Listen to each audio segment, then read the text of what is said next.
एक छोटा सा गांव था जहां रहता था एक गरीब लेकिन मेहनती आदमी गोपाल। दिन भर मेहनत करने के बावजूद घर में हमेशा तंगी रहती। गोपाल ने आज भी बहुत काम किया पर कुछ नहीं हाथ लगा। इसलिए गोपाल हार थक के घर की ओर चला जाता है। गोपाल की पत्नी मन ही मन में सोच रही थी कि अगर आज कुछ नहीं लाएंगे तो आज भूखे ही सोना पड़ेगा। गोपाल जब घर पहुंचा तो देखता है कि पत्नी गुस्से में थी। ये कहते हुए पत्नी के पास पहुंचा। अरे राम, आज भी इतना काम किया पर हाथ कुछ नहीं लगा। अरे गोपाल, घर में अनाज तक नहीं है और तुम थकान का रोना रो रहे हो। खूब ताना देने लगती है और गोपाल चुपचाप सुनता रहा, कुछ नहीं बोला। शाम को जब गोपाल जंगल के रास्ते से लौट रहा था तो गोपाल ने देखा कि अचानक सामने से एक बूढ़े बाबा आते हैं और गोपाल को रोक कर कहते हैं कि क्या हुआ बेटा? कुछ परेशान सा दिख रहे हो। क्या बात है बताओ। मैं क्या बताऊं बाबा। बस बाबा, मेहनत तो बहुत करता हूं पर किस्मत साथ नहीं देती।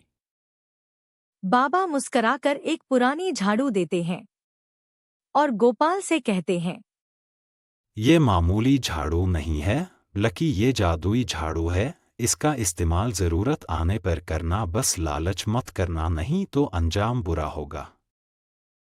बाबा गोपाल को झाड़ू देकर वहां से चले जाते हैं। गोपाल पीछे मुड़कर बाबा को जाते हुए देख रहा था कि अचानक से बाबा हवा में गायब हो जाते हैं। गोपाल जादुई झाड़ू लेकर मुस्कराते हुए अपने घर की तरफ खुशी खुशी चलने लगता है। गोपाल खुशी खुशी अपने घर की तरफ जा रहा था और तभी घर के बाहर आकर अपने बीवी को बुलाता है। गोपाल उत्साहित होकर बीवी को बुलाता है। अबे ओ भाग्यवान भाग्यवान, सुनती हो, बाहर आओ, मुझे तुमको कुछ दिखाना है। तभी गोपाल की बीवी घर से बाहर आती है और बोलती है, क्या है? और ये झाड़ू कहाँ से लेकर आए हो? बोलो। अरे भाग्यवान, मैं जब जंगल से लौट रहा था तो तभी रास्ते में एक बाबा मिले और उन्होंने ही ये जादुई झाड़ू दिया। आज फिर तुम किसी बाबा के चक्कर में आ गए और ये मामूली सा झाड़ू को तुम जादुई झाड़ू कह रहे हो। पागल तू नहीं हो गए? चलो भाग्यवान, घर के अंदर चलो, तुम्हें दिखाता हूं ये क्या चीज है। ए जादुई झाड़ू, मुझे ढेर सारा फल दो। तभी गोपाल देखता है कि जादुई झाड़ू से रोशनी निकल रही है और अचानक ढेर सारा फल भी आ जाता है। अरे ये तो सच में जादू है। ये जादुई झाड़ू तो बहुत कमाल की है। भाग्यवान, मैंने कहा था ना कि ये झाड़ू कमाल की है। देखो ढेर सारा फल भी आ गया। दोनों मिलकर थोड़ा थोड़ा खाने के लिए कुछ फल मांगते हैं जादुई झाड़ू से। अगले दिन बीवी की आंखों में चमक और लालच आ जाता है।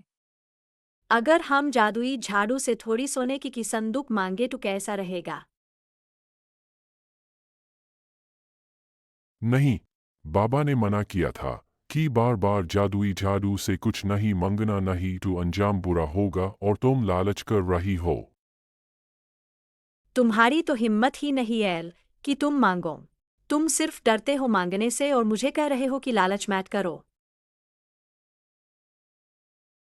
ये कहते हुए जादुई झाड़ू के पास जाती है और कहती है कि ये जादुई झाड़ू, मुझे एक सोने से भरी संदूक दो जिसे मैं आमिर हो जाऊं, जिसे अच्छा पहनूं और खा सकूं।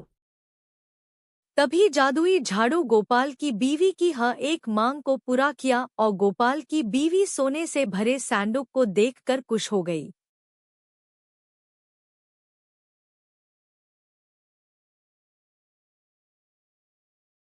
देखो गोपाल, जादुई झाड़ू ने मुझे इतनी सारी सोने का सैंडुक दिया है, कितनी खुशी की बात है ना। अब हम अमीर बन जाएंगे। भाग्यवान, मुझे डर लग रहा है। अब कुछ भी मत मंगना, ये सोने का सैंडुक बहुत है। अब बस हाय रहने दो, अब मत मंगना, नहीं तो कुछ भी हो सकता है। गोपाल के मना करने के बाद फिर भी गोपाल की बीवी नहीं मनती है जादुई झाड़ू से और मांगने लगती है। तभी जादुई झाड़ू में अचानक से आग लग जाता है और धुआं भी निकलने लगती है। तभी जादुई झाड़ू बोला, तुम लोग बहुत लालची लोग हो। बाबा ने चेतावनी दी थी ना कि लालच मत करना, लेकिन तुम लोग नहीं माने सब। अब मैं तुम्हारे लालच का अंजाम बहुत ही बुरा दूंगा। जितना तुम मांगी हो सब मैं ले रहा हो। ये सब कहते हुए तभी झाड़ू गायब हो जाता है और दोनों मैंने कहा था ना, लालच सब कुछ छीन लेता है। लेकिन तुम नहीं मनी और लालच कर बैठी। जो भी था सब गया लालच की वजह से। और करो लालच। मुझसे गलती हो गई, अब से मेहनत से कमाएंगे। और इसी तरह गोपाल और उसकी पत्नी ने सीखा, जादू नहीं, मेहनत ही असली दौलत है।